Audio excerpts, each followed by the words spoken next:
In the 1700s, a young Muslim scholar was ripped from his homeland and sold into slavery in colonial America.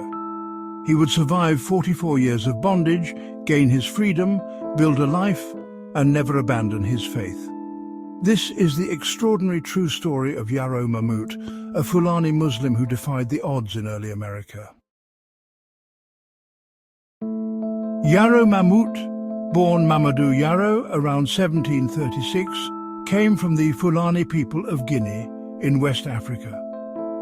The Fulani, a semi-nomadic group, are renowned for their Islamic scholarship, literacy, and deep religious devotion. But how did Islam reach this region? The spread of Islam was gradual, shaped by trade and migration. Over centuries, faith and culture intertwined across the region.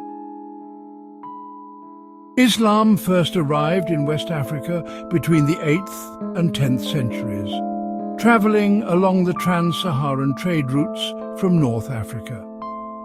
Arab traders brought more than goods. They carried faith, Arabic writings, and knowledge of the Quran. By the 14th century, nearly 600 years after the Prophet Muhammad began preaching, Islam was well established in Guinea. In the highlands of Fouta Djallon, Islam governed the state, and laws were based on religious doctrine. There were many educated religious leaders, and Islamic schools were rapidly developing. Yaro likely came from this intellectual and spiritual tradition, literate in Arabic, Fula, and well-versed in Islamic practice. At around age 16, Yaro was captured, possibly through intertribal conflict or colonial exploitation, and sold to British traders. He was shipped aboard the Elijah, bound for Annapolis, Maryland, around 1752. The Middle Passage was a horrific journey. Months in chains, unsanitary conditions, starvation and death. For Yaro and thousands of other enslaved Muslims, it also meant the loss of Qurans, imams, mosques, and the Islamic routine of daily life. He was eventually sold to the Beale family, where he served for over 4 decades.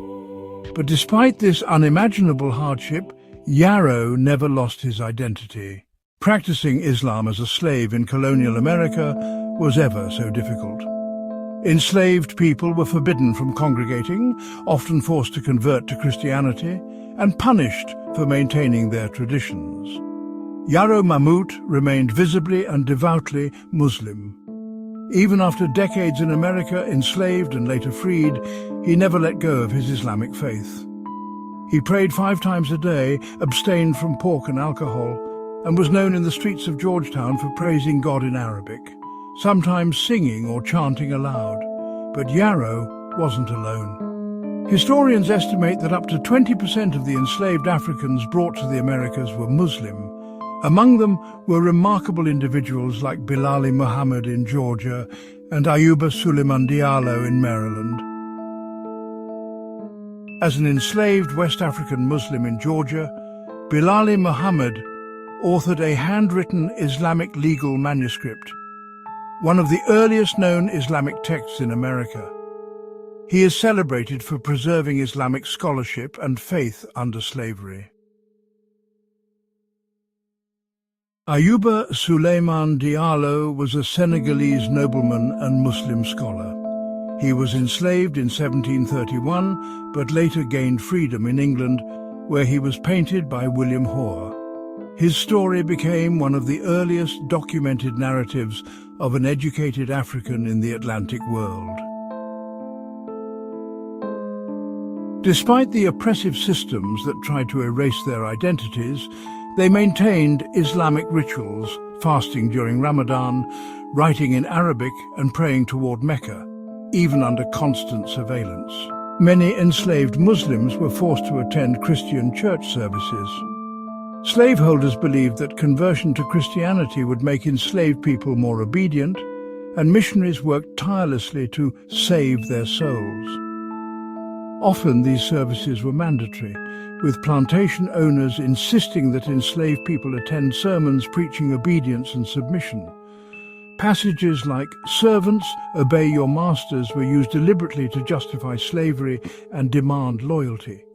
Imagine the emotional dissonance this created for a devout Muslim. In Islam, Jesus, Isa, is revered as one of the great prophets, but not as the Son of God. The Bible, though respected for containing elements of earlier revelations, is believed by Muslims to have been altered over time. For Muslims, the final and complete revelation is the Quran, and Muhammad is the last prophet. So when enslaved Muslims were forced to sit in pews and hear doctrines that contradicted their own faith, many experienced deep spiritual conflict.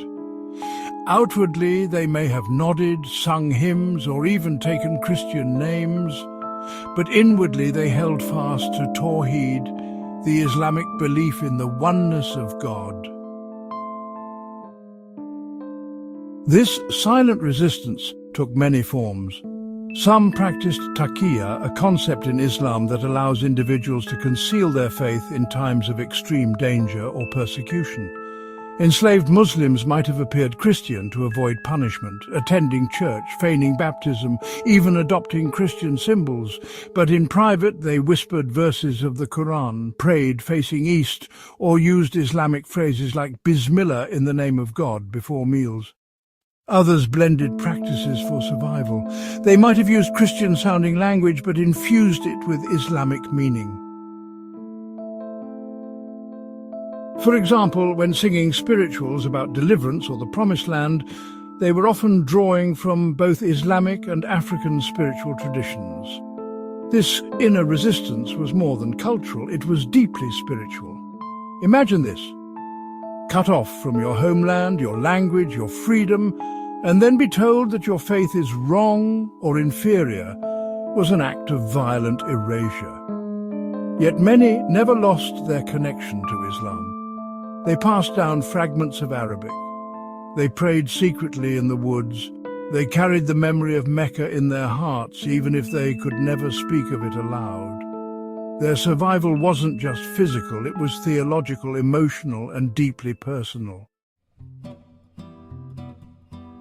In 1796, after 44 years, Yarrow was finally manumitted, freed by the Beale family.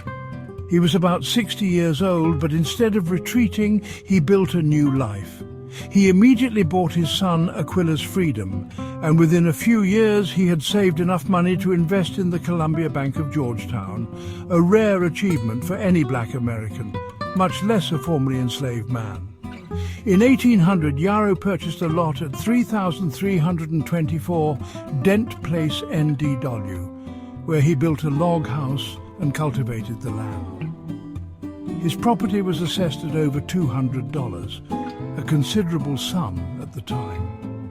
He made loans to local merchants and maintained his dignity, identity, and Islamic faith.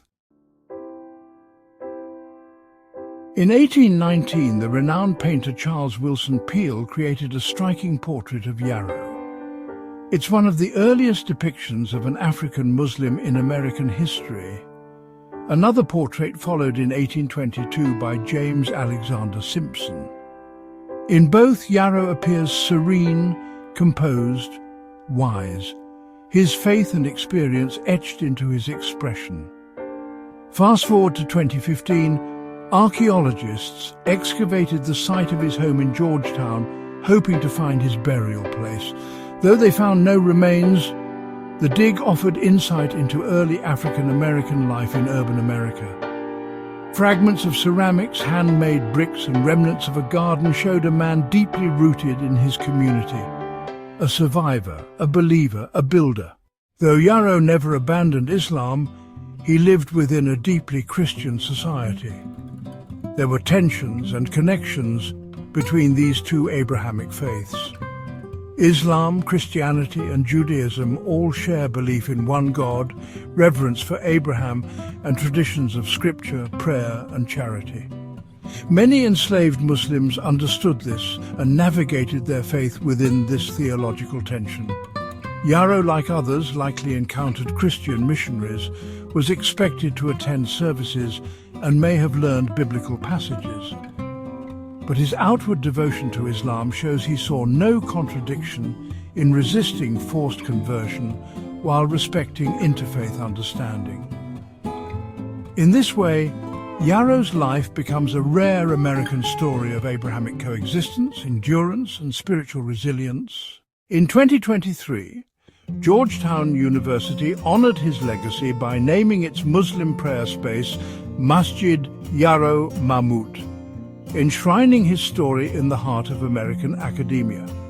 Yaro Mammoot was a father, a businessman, a former slave, and a devout Muslim. His life challenges the simplified narratives of early America and gives us a fuller, richer history. Today, the stories of these enslaved Muslims remind us of the resilience of faith and how belief can endure, even in the darkest of conditions. Their legacy lives on, in the oral histories, in the rediscovered Arabic manuscripts, and in the quiet strength of those who refuse to forget. If this story inspires you, please like and subscribe to the Primal Text for more.